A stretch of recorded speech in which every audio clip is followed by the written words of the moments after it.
Hi, my name is Christopher Malcolm, and welcome to Movable Canvas, where we talk about cinema, art, culture, and where those three things sometimes intersect. In today's episode, we'll talk about Philip Kaufman's 1988 adaptation of Milan Kundera's novel, The Unbearable Lightness of Being. Now, first up, I'll warn you in advance that this essay will contain a lot of spoilers. So if you haven't seen the film yet, you might want to check it out and come back here for the analysis. I also feel I should say that from the outset, I've never read the novel. Not that one should really let the source material inform his relationship with the work of cinema, but as many reviews of film adaptations from novels tend to place a high value on how closely filmmakers have decided to hew to the book in printed form, I feel it's worth mentioning that my opinion is based on the film alone. The only reason I even thought to mention that is because the back cover of my Criterion Collection DVD for the film mentions the fact that this is one of those novels that was for a long time considered unfilmable. I think I can see why. Despite having three engrossing lead characters, the plot of the film isn't the type of thing one can easily summarize for an audience. This is not to say that the film is plotless. Rather, it is concerned less with the lead character's combat with the outside world and more concerned with the characters' battles with their own natures. If you were around in 1988, as I was to see the film upon its initial release, it's likely that your knowledge of the film will be largely informed by your knowledge of its sexual content. The Unbearable Lightness of Being is hardly bordering on pornographic. Rather, it's one of those rare birds of modern cinema. It is a film that is truly erotic. That term can be hard to define. I mean, what exactly is the delineation line between erotic and sexual? For me, this film is actually a good example. It has its fair share of nudity. It has more than its fair share of sex, especially in the early scenes. But if you were to go through the film frame by frame, you'd realize it's something of the erotic equivalent of Psycho. In that film, viewers leave the theater convinced that they've seen the showering Janet Leigh pierced multiple times by Norman Bates' stab wounds. But a frame-by-frame analysis reveals that through clever editing, you never actually see all that you think you do. If you were to go frame by frame through The Unbearable Lightness of Being, you would definitely see a few body parts. But by the end of the film, you would likely realize that you hadn't seen nearly as much graphic nudity or graphic sex as you think you did. To me, that's the difference between eroticism and pornography. A truly erotic scene isn't about seeing, it's about feeling. It's the scene that can get those little hairs on the back of your neck to stand up, even if the characters on screen are fully clothed and standing 10 feet apart. The Unbearable Lightness of Being pulls off this trick by providing us a film where sex is as key an ingredient to the storytelling as is casting or set design. In fact, through the years, my enduring memory of the film is how Kaufman is able to use sex not to titillate, but to reveal character. Tomas, played by Daniel Day-Lewis, is the first character we are introduced to. On paper, he seems to be living what stereotypically might be considered the male fantasy. He's a successful doctor in Prague in the 1960s who sees the hospital not only as where he plies his professional trade, but also his own personal hunting ground for sexual conquest.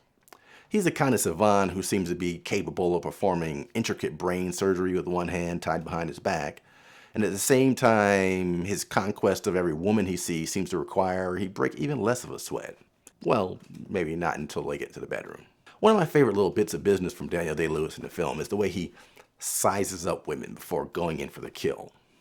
When he first spots Juliette Binoche's character, Teresa, getting out of a pool, note how he begins his walk in her direction. It's not the walk of a man, it's the walk of a lion, kind of stalking their prey. Sex for Tomas is a game. Not that he's someone who's intentionally out to hurt people, just the opposite. He raises the phrase free love to an entirely different level.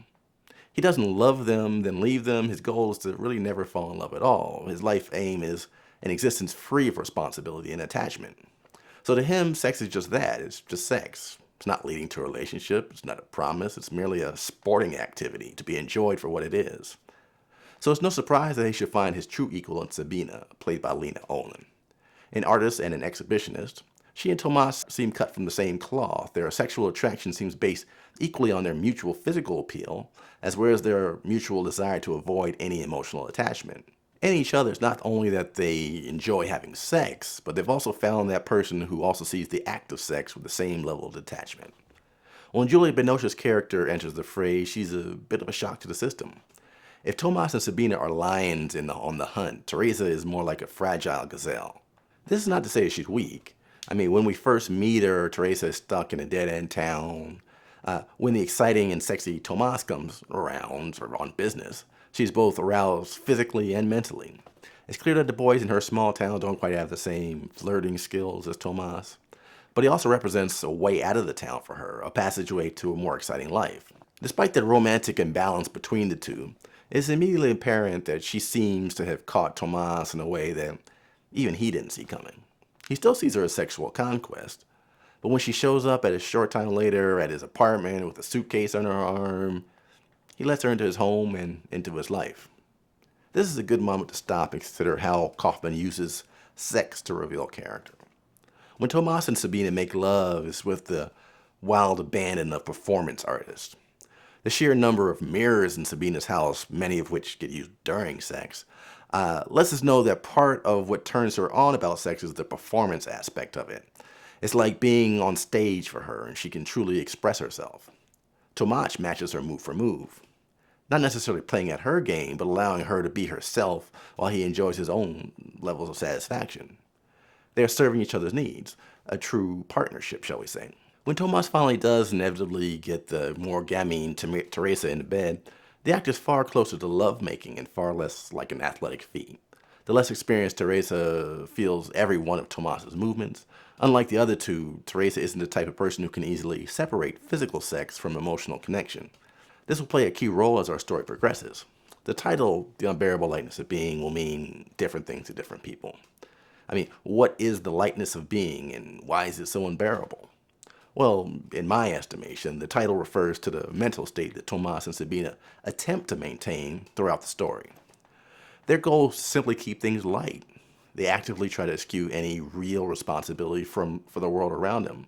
They want sex without the pressure of love. They want to live life on their own terms without feeling the pressure to support anyone else's emotions. These differences in our characters are highlighted midway through the film when the Russians invade Prague. Their idyllic life is suddenly thrown into turmoil when faced with the harsh reality of the real world literally invading their existence. Sabina is the first one to get up and get out of Dodge.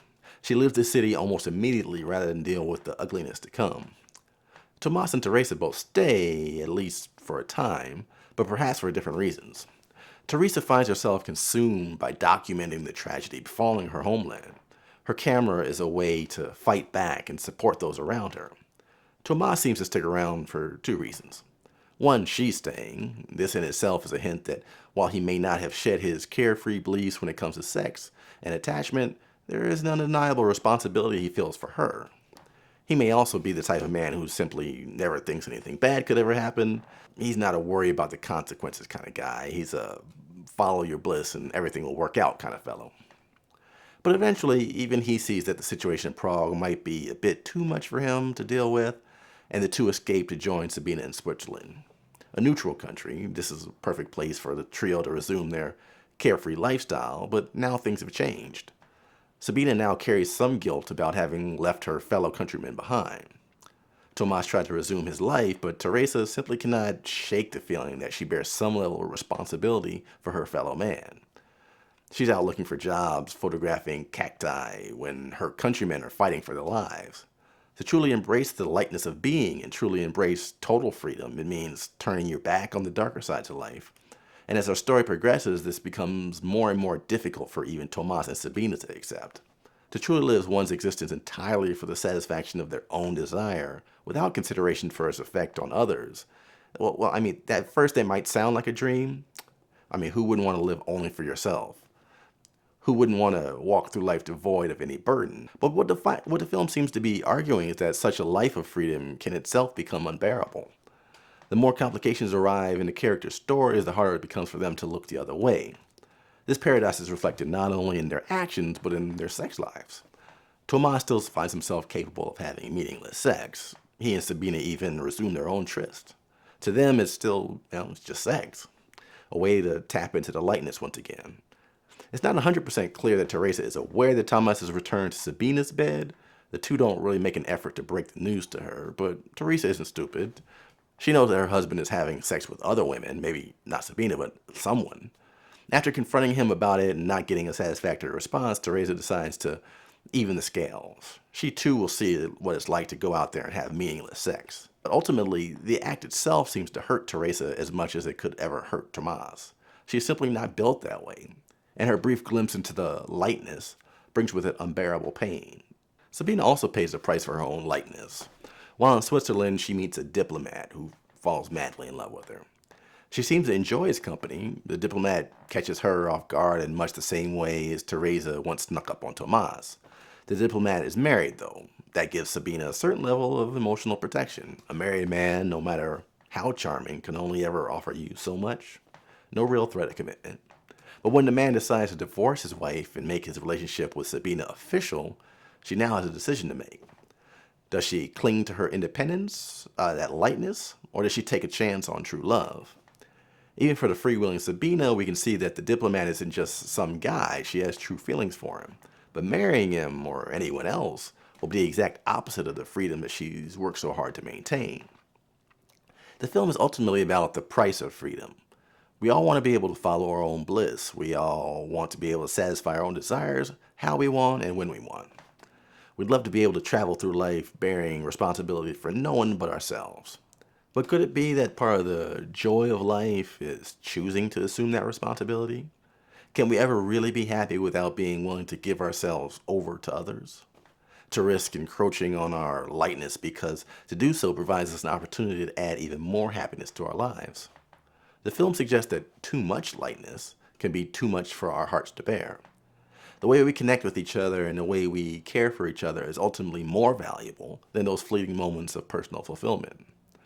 So while The Unbearable Lightness of Being may very well have come from a novel once considered unfilmable, the result is a film that allows us to consider the price of freedom, individuality, and sexuality in a way that very few ever have.